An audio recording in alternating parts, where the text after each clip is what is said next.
interdiction des réseaux sociaux pour les mineurs de moins de 15 ans. Donc là, on a eu l'avis de Florent Philippot, donc lui, il est contre. Mais Gabriel Attal, qu'est-ce qu'il en pense de ça? Moins de 15 ans, première étape franchie hier. Est-ce que Première vous étape. dites que ça va effectivement pouvoir entrer en application, comme vous l'espérez, au 1er septembre? Certains disent que si l'Union européenne ne vous suit pas, ça restera lettre morte. L'Union européenne, elle nous donne la possibilité de l'interdire. Et ça, c'est très important. Vous savez, ouais moi, c'est un combat que je mène depuis longtemps. Septembre 2023, je m'exprime pour la première fois en tant que ministre de l'Éducation nationale pour l'interdiction des réseaux sociaux aux moins de 15 ans. Il y a eu beaucoup de travail depuis, notamment avec une députée de mon groupe, Laure Miller, avec des membres du gouvernement. Je pense à Clara Chapaz, qui était membre du gouvernement précédent sur le numérique. Et il y a eu aussi un travail au niveau européen. Grâce à 2 eurodéputés de notre groupe, Valérie Ayé et Stéphanie Yoncourtin, la Commission européenne nous a donné il y a quelques mois le droit de pouvoir interdire les réseaux sociaux aux moins de 15 ans. On vient de le voter à l'Assemblée nationale. C'est une étape décisive. Donc pour vous répondre, oui, cette mesure pourra entrer en vigueur au 1er septembre 2026, à condition que le texte soit définitivement adopté. Ça va passer au... C'est dès 2026, les mecs. Moi, j'ai une nouvelle question, en fait. Est-ce que j'ai forcément envie que mes données ou celles de mes enfants soient stockées quelque part? Honnêtement, non. Honnêtement, non. En plus, si c'est stocké sur des plateformes privées, je trouve ça dangereux. Si c'est stocké par l'État, je trouve ça aussi dangereux parce que regardez, tout à l'heure, il y avait un mec du chat qui m'a partagé une plateforme avec tous les sites qui ont été piratés. Même les sites qui sont tenus par l'État, comme par exemple l'URSSAF, a été piraté. La CAF, pareil. La Poste, je sais pas si l'État a des parts encore ou si c'est totalement privé, j'en sais rien. Mais franchement, je sais pas, je me pose la question quand même. Mais encore une fois, Escargoug, tu venais d'arriver sur mon stream. Je pense qu'il y a du bon à interdire les réseaux sociaux pour les moins de 15 ans, mais c'est la manière dont ça va être amené en France qui pose problème. Ça va être un problème. Ça va être un problème. Même le ministère de l'Intérieur a été piraté, mais bien sûr. Bien sûr. Après, autre question aussi. Qui croit ça? Non, mais moi, je veux bien... En fait, comme je l'ai dit tout à l'heure, les gars, moi, je trouve que les réseaux sociaux, comme par exemple, je cite surtout Twitter, parce qu'il faut pas croire, les mecs, mais Twitter est extrêmement utilisé. Moi, je pense sincèrement que Twitter est un problème pour les mineurs. On est exposé à du porno. On est exposé à des contents graphiques, genre vraiment du contenu ultra violent. On est exposé à des images horribles pour les enfants, à du harcèlement, à du cyberharcèlement. Je pense vraiment que Twitter, s'il n'y a pas de modération, de la grosse modération, je pense sincèrement que Twitter n'a rien à faire dans le téléphone des mineurs. Je le pense sincèrement. En tout cas, des moins de 15 ans, en tout cas. Des moins de 15 ans. Il y a des contrôles sur Twitter. Oh! Il y a des contrôles sur Twitter, s'il te plaît, genre. Je pense qu'en 15 minutes, je te trouve du porno sur Twitter. En 15 minutes, je peux te le trouver, mon gars. Je peux te le trouver, genre. Pitié. TikTok problématique, et on ne parle pas du harcèlement, mais de lavage de cerveau aussi, de temps de cerveau disponible et de grandir à travers ces plateformes d'offline. Je peux l'entendre aussi. En 15 secondes. Ah, j'ai dit 15 minutes. Bon, je pense qu'en 15 secondes, je peux trouver du porno. J'avoue, 15 minutes, j'ai un peu abusé. J'ai un petit peu abusé. Après, autre question, là où je peux encore une fois vous rejoindre, les amis. Est-ce qu'on ne risque pas de créer un système de surveillance énorme si... Et là, il y a un piège. Et là, je vous rejoins le chat. C'est pour ça que j'arrive pas totalement à me décider. Moi, je pense que les réseaux sociaux, c'est un fléau comme une drogue pour nos jeunes de moins de 15 ans. Mais je pense que... totalement l'interdire, ça peut être la porte ouverte à d'autres dérives. Bien sûr, et c'est l'un des buts. Mais oui, mais bien sûr, mais c'est un piège. Évidemment que c'est un piège. Une mesure...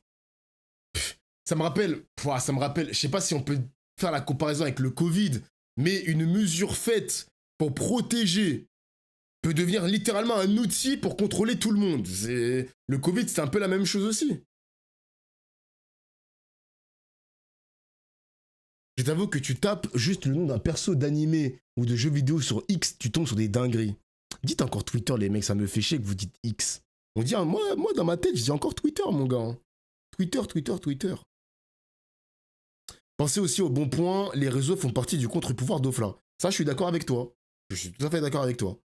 Je pense qu'il y a du bon dans les réseaux sociaux dans le sens où ça politise des jeunes, ça politise des mineurs. Après, là, ils parlent de moins de 15 ans, les mecs, hein. Il parle de moins de 15 ans. Il parle pas de 16 ans, 17 ans. Hein. Il parle des moins de 15 ans.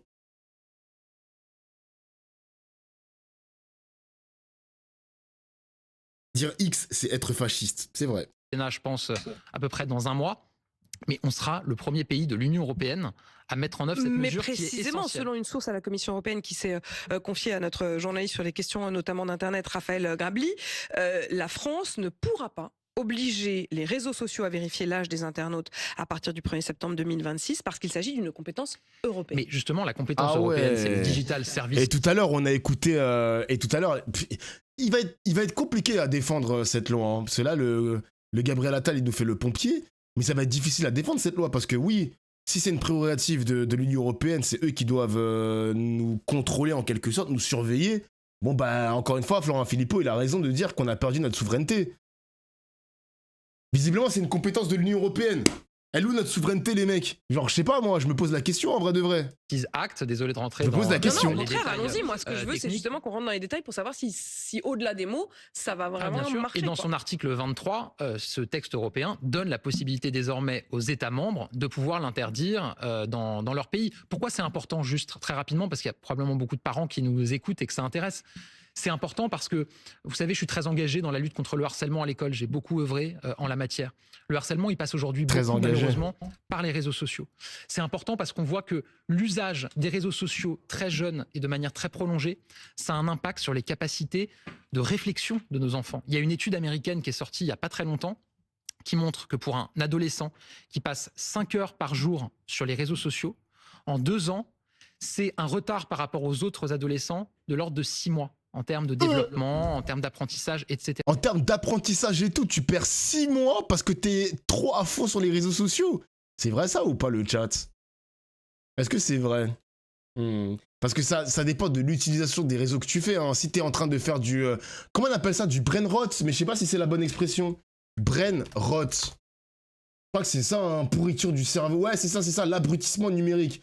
Si tu utilises les réseaux sociaux pour faire de l'abrutissement numérique, donc le brain rot... Bon oui, t'auras un retard les mecs, hein. T'auras littéralement du retard. Ça dépend aussi de ce qu'on attend de toi à l'école. Bah, est-ce que tu sois intelligent, indépendant, capable de faire des mathématiques, capable de lire, capable d'orthographier correctement des mots, conjuguer tes verbes, capable de faire des équations du second degré, trigonométrie, je sais pas, j'en sais rien moi. C'est important parce que ça agit sur la santé mentale de nos enfants. Et c'est important, c'est pas le but de l'école, parce que derrière ces plateformes de réseaux sociaux, il y a des puissances, il y a des pays, la Chine, les États-Unis, qui parfois, tenez-vous bien, n'autorisent même pas ces réseaux sociaux pour leurs propres enfants dans leur pays. Et donc moi, je veux qu'on puisse être indépendant en la matière, qu'on puisse protéger nos enfants. Et est-ce qu'il ne faut pas carrément... L'école t'apprend à être un soldat du capitalisme. Putain, ça c'est une belle phrase, ça. Ça c'est une belle phrase. Mais la vraie question, les amis, la vraie question que je me pose depuis hier, parce que je vous avais dit qu'à tout moment, j'allais retourner ma veste sur l'interdiction ou pas. Est-ce qu'on peut protéger nos enfants sans créer un internet sous contrôle permanent? Parce que finalement le chat, parce que Cynthia t'es pour l'interdiction par exemple, mais si finalement la solution c'est de fliquer tout le monde pour protéger les mineurs, ça veut dire que le problème, enfin le remède en tout cas, le remède devient pire que le problème de base. Vous voyez ce que je veux dire ou pas? Vous voyez ce que je veux dire ou pas? C'est ça la question. Et c'est pour ça, les amis, et c'est pour ça que je suis extrêmement déçu de voir si peu de députés dans l'hémicycle, parce que la question est extrêmement importante, les mecs. La question est extrêmement importante. Je n'ai vu que 200 députés sur 577. S'il vous plaît, genre, s'il vous plaît. S'il vous plaît. C'est pas normal. Interdire TikTok. Certains estiment qu'il faut interdire TikTok. C'était le cas de Raphaël Glucksmann à ce même micro hier. D'autres s'interrogent même sur la vente de smartphones aux moins de 15 ans. Non, moi, d'abord, je ne suis pas contre les réseaux sociaux par principe. Les réseaux sociaux, ça peut aussi être quelque chose de bien. Ça permet de découvrir des choses, ça permet d'apprendre, ça permet de rencontrer des gens. Je ne suis pas pour l'interdiction des réseaux sociaux. D'ailleurs, je les utilise moi-même pour communiquer. En revanche, je pense que comme pour tout, il faut un cadre, il faut une régulation. Et oui, il faut assumer de dire qu'en dessous de 15 ans, les réseaux sociaux, ça apporte plus de mal que de bien. Et donc j'assume de défendre cette mesure depuis 3 ans. Désormais, l'Assemblée l'a votée, c'est une étape décisive, on va pouvoir poursuivre. La question qui est posée derrière tout ça, c'est dans quel modèle de société on veut vivre, Apolline de Malherbe. Est-ce qu'on veut vivre dans une société de l'incivisme, une société de la brutalité, du harcèlement, ou est-ce qu'on veut vivre dans une société humaniste? On accepte de prendre soin les uns des autres, on refuse la violence, notamment dès le plus jeune âge. Moi, c'est dans cette deuxième vision que je Moi, j'aurais préféré quand même plus de modération. Hein. La question de la modération des réseaux sociaux ne s'est jamais vraiment posée. Je suis un petit peu déçu. C'est déjà pas trop réseaux sociaux, du coup, je vais m'en passer. Non, mais en vrai de vrai, avant le rachat de Twitter par Elon Musk, le réseau se comportait assez bien. Genre, par rapport à maintenant, le Twitter d'avant n'avait rien à voir avec le Twitter de maintenant. Plutôt que d'interdire, je pense qu'il fallait plutôt modérer, forcer la main à Elon Musk de faire de la modération à foison comme à l'époque, et même peut-être accélérer le pas, parce que vas-y, avec le fascisme et tout, je pense qu'il faut encore plus de modération sur la plateforme, mais c'est difficile de modérer 500 milliards de messages par jour.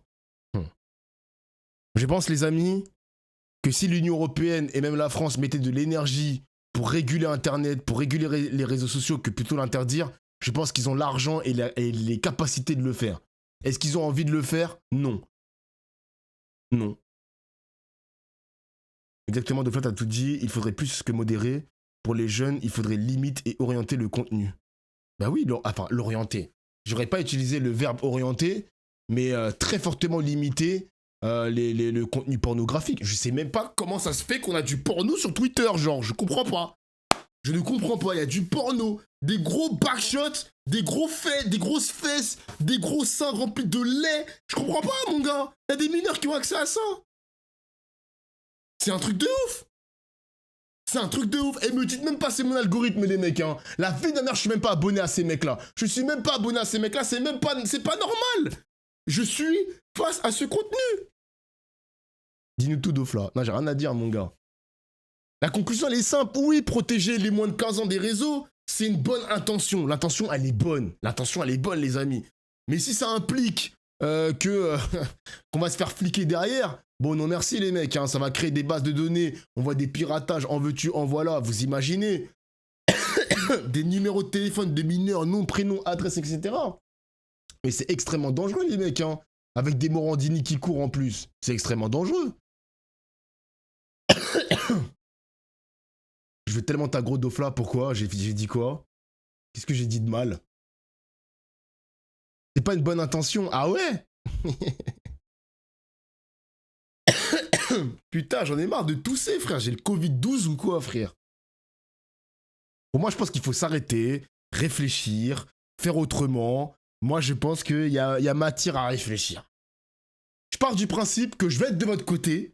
Je suis contre l'interdiction des réseaux sociaux pour les moins de 15 ans. Je vous avais dit, les amis, qu'à tout moment, je retourne ma veste. Je pars du principe que je suis contre. Vas-y, il n'y a pas de problème. Mais dans ce cas-là, je pense qu'il faut réfléchir. Voilà, il faut réfléchir autrement. Il faut poser le débat et bonne chance. Voilà, et bonne chance. Merci pour ce constat du porno. T'inquiète, c'est gratuit, mon gars. C'est gratuit. T'inquiète. En fait, c'est comme avec les Jeux Olympiques.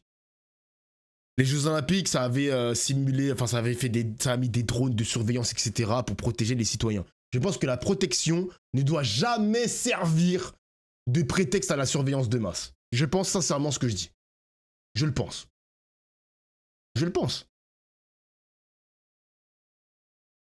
T'as pas d'enfant, bro? Non mais s'il vous plaît, les parents, avec tout le respect, hein. Escargoug, il a pas de fils, mais je pense que Escargoug, il a des arguments à vous présenter pour dire qu'interdire les réseaux sociaux pour les moins de 15 ans, c'est de la merde. Je n'ai pas d'enfant, mais je pense que les mecs, depuis 24 heures, il y a quand même des viewers qui n'ont pas d'enfants qui ont des bons arguments quand même. Les parents, écoutez aussi. Écoutez les parents, écoutez nos arguments, s'il vous plaît. Écoutez. Oh, c'est quoi ça? Ça va pas ou quoi? Bah, laisse-moi te dire que c'est bien aussi. Bah dis-le, y a pas de problème. Bah, dis-le, mon gars. Vous êtes pas noir, vous avez pas le droit d'être antiraciste. Je te jure. Et donc oui, on va pouvoir interdire les réseaux. Vous savez que du côté de l'Élysée, ils estiment quand même que vous êtes assez mesquin sur cette histoire. Ils trouvent que finalement c'est quand même un des combats d'Emmanuel Macron et que vous êtes en train de tenter d'en faire votre combat à vous. C'est un combat collectif, vous savez. Ah, c'est un voleur de combat, Crary. Aujourd'hui, on est capable de faire voler des fusées dans l'espace, mais on est incapable de créer de la modération. Je te jure, gros, je te jure, mon gars. On est capable de créer la 6G, mais on n'est pas capable de modérer Twitter. Come on, bro, come on. Vous pouvez reprendre toutes mes déclarations. Septembre 2023, je crois que j'étais un des premiers à dire qu'il fallait interdire les réseaux aux moins de 15 ans. Il y a un an, j'ai signé une tribune avec Marcel Ruffo, le grand pédopsychiatre. Non, mais est-ce qu'il y a une logique? Est-ce que ça a même du sens de vous poser cette question-là? Mais enfin, c'est vrai qu'on a quand même l'impression que maintenant, c'est à celui qui va montrer qu'il s'émancipe le plus du président de la République. Là, en l'occurrence, je défends une idée, une proposition qui est aussi défendue par le président de la République. Donc votre combat pour ensemble. le coup, mais il y a de nombreux Français, de nombreux responsables politiques qui défendent ce combat. D'ailleurs, regardez hier à l'Assemblée nationale. Voleur de combat, là, vraiment? Je crois que quasiment tout le monde a voté ce texte, à l'exception évidemment des Insoumis, qui votent contre tout. Mais donc on voit bien que c'est un combat qui est collectif. Donc aujourd'hui, ceux qui sont Ça a vraiment cité hors, LFI. j'allais dire, d'une sorte de consensus, c'est LFI. On a encore vu sur ce sujet-là hier. Je veux dire, là, on parle de protéger nos enfants. Et en plus, on a entendu des choses assez lunaires parce que dans les discours qui avaient été faits par les Insoumis à la tribune, ils expliquent effectivement qu'il y a un problème de santé mentale chez nos plus jeunes, qu'il y a un problème de harcèlement, qu'il y a probablement un problème d'enfermement dans des algorithmes. Mais quand il s'agit de dire, on prend une mesure pour régler ce problème-là, il n'y avait plus personne. Je dis un mot pour les parents qui nous écoutent ou les jeunes qui nous écoutent. Ils posent beaucoup de questions. Je reçois un nombre de messages comme j'ai jamais reçu de parents, de jeunes qui me posent des questions, comment ça va se mettre en œuvre, etc. On a lancé un site internet, Stop Réseau au pluriel, donc x.fr. Vous vous rendez sur ce site, on a mis toutes les informations. Vous pouvez vous abonner d'ailleurs pour être mis à jour et recevoir régulièrement les informations dans les mois qui viennent parce que beaucoup de gens... On peut s'abonner, hein. Ils vont faire du tracking de mails. Ils vont traquer les mails pour recevoir ensuite d'autres publicités de renaissance. Venez à tel ou tel meeting. Ouais, on va s'abonner. Hein. Ouais, t'inquiète, on va même pas s'abonner à ta connerie, frère. On se pose des questions. Stop Réseau au pluriel. Il n'y a pas de stop réseau. Il n'y a pas. J'y pense et je m'en sens capable. Édouard Philippe est officiellement, clairement en campagne. Est-ce qu'il y aura une primaire pour vous départager? Vous allez faire comment? Moi, d'abord, il y a beaucoup de candidats sans projet. Moi, je veux que notre projet ait un candidat. Donc, je prends les choses dans l'autre sens. Et c'est le droit de plein de personnalités de dire... Mais moi, vous aussi, enfin, je veux dire, à un moment, il faut quand même dire les choses. Gérald Darmanin, je n'ai pas déclaré de candidature. Non, mais vous pouvez pas dire que vous y pensez pas. Mais moi, ce que je dis d'abord, c'est que pour se présenter devant les Français, ce qui est quand même pas une petite chose, président de la République. D'abord, il faut avoir beaucoup réfléchi soi-même. Ça nécessite beaucoup d'humilité, beaucoup de détermination. Ensuite, il faut se présenter avec un projet. Donc, qu'il y ait des candidats sans projet, c'est leur droit. Moi, ce que je veux, c'est d'abord qu'on finalise notre projet avec Renaissance. Ça fait 1 an qu'on est dessus. On a présenté nos mesures en matière de sécurité, de justice, d'immigration, de laïcité, nos mesures en matière d'économie et de climat, nos mesures en matière de retraite. On va continuer dans les semaines qui viennent sur la santé, est-ce que ce sera un projet commun? sur l'éducation. Est-ce que ce sera un projet commun? Est-ce que vous allez proposer ce projet que vous êtes en train d'écrire? Vous dites c'est notre projet. Pour paraphraser évidemment Emmanuel Macron. Ok, c'est votre projet, mais est-ce que ça veut dire que vous allez voir Gérald Darmanin, vous allez voir Édouard Philippe, vous allez leur dire voilà, on s'est mis d'accord sur un projet. Maintenant, est-ce que tu veux l'incarner? Est-ce que toi tu préfères l'incarner? Est-ce que je l'incarne? Comment vous allez faire? Alors d'abord, ça c'est un projet qui incarne Renaissance. C'est un projet sur lequel ont travaillé les adhérents, les élus, des experts. Il y a trop de langue mais de vous bois. engagez ce projet. Frérot, on te demande si tu vas être la personne qui va incarner ce projet. Arrête de nous... franchement les gars, on est bientôt à la présidentielle. Arrêtez de faire les mecs, je vais faire preuve d'humilité, réflexion, je me regarde dans le miroir et je me demande si je vais être le président. Ferme ta gueule, frère, réponds à la question, mon gars. Wesh. Les personnalités que vous citez, que ce soit Édouard Philippe ou Gérald Darmanin, ne sont pas membres de Renaissance. Donc ça, c'est notre projet. Et puis ensuite, on va le défendre. Ensuite, je vais vous dire, il y aura une campagne. Et dans cette campagne, j'espère que ceux qui défendent les mêmes idées, les mêmes mesures... De manière, quand vous voyez que la gauche est en train de mettre en place cette primaire, vous vous dites, c'est pas notre... Ça fait pas... J'ai jamais exclu cette possibilité-là. Ce que je constate aujourd'hui, c'est que la plupart de ceux qu'on présente comme des candidats principaux sont contre l'idée de la primaire, qu'il y a beaucoup de débats sur le périmètre de cette primaire, etc. Mais vous Moi, je vais vous dire, ce qui m'importe, c'est qu'on puisse défendre un projet pour le pays. Oui, j'ai compris. Et deux... Avec de manière détermination. Non mais et deux, qu'on ne se retrouve pas avec un second tour entre la France Insoumise et le Rassemblement National qui serait terrible pour le pays, et donc que des personnalités qui défendent grosso modo un projet proche, évidemment, ne soient pas toutes candidates à l'élection présidentielle. C'est dans 16 mois, je pense qu'il y a du chemin d'ici là. Et d'ici là, vous allez du rassemblement, j'espère. Tout faire péter ce soir, donc au Palais Brongniart. Merci Gabriel Attal. Merci à vous. Putain, tout faire péter de quoi, frère? Non, franchement, je pense que plus les mois avancent, les mecs, plus je me dis finalement que Mélenchon, il doit faire la last dance. Je pense que là, la course à la présidentielle qui va commencer après les municipales et potentiellement plus au mois de septembre, je pense que Mélenchon doit faire la last dance, le chat. Je vous jure que, ok, Bompard, etc., il y a des successeurs potentiels, mais il doit faire la last dance, les mecs. Je pense qu'après 2032, il oublie. Oublie 2032. Là, le mec... il part la tête haute à faire peut-être 20%. Peut-être qu'il va échouer au premier tour, Mélenchon, on sait pas. Hein. Peut-être qu'il va échouer, mais il doit faire la last dance en mode, regardez, je fais peut-être le meilleur score possible de la gauche, uniquement de la gauche, et ensuite, je vous laisse mon trésor, allez le chercher, allez chercher les 22% que je pourrais faire, ou les 19, ou les 20, j'en sais rien, quoi. Mais allez le chercher, faites mieux, et bonne chance. Je pense sincèrement qu'il doit faire la last dance. Je le pense. Et ensuite, 2032, Manuel Bompard. Voilà, 2032, Manuel Bompard, bonne chance. C'est le successeur, en espérant qu'il n'y ait pas de sauce, en espérant que la France Insoumise, la flamme de la France Insoumise, continue de briller en France, continue de flamber. Mais les gars, il doit faire la last dance en vrai de vrai. Parce que les gars, quand vous voyez le casting, bloc central, il n'y a pas... À part Édouard Philippe, qui est un des favoris, je pense qu'il y a des Français qui vont aller voter pour le bloc central. À gauche, il n'y a rien. Glucksmann, ça pue sa mère. T'as des Ruffin qui fait des jeux de mots, j'ai envie de casser mon écran. T'as des Marine Tondelier qui a des discours où pour moi, l'écologie, c'est une forme de capitalisme. Si l'écologie n'est pas punitive, il y a une écologie qui a une logique capitaliste. Pour moi, c'est de la merde. Comment il s'appelle? Alexis Corbière avec sa femme. Il n'y a rien, les gars, il n'y a rien. C'est le void. C'est le vide. C'est le néant de League of Legends. C'est Kha'Zix, Belvet. Et après, j'ai plus de monstres du néant, je ne sais pas. Mais c'est le néant, gros. C'est le néant. Je peux pas. Non, faut absolument que je trouve une créature du néant. Kha'Zix, Belvet, Malzar. Voilà, Malzar. Voilà. Fallait que je trouve une autre créature du néant, frère. Sinon, j'allais mal dormir ce soir. Rek'Sai, Kai'Sa, merci le chat. Voilà, je peux m'arrêter là pour ce soir. Putain.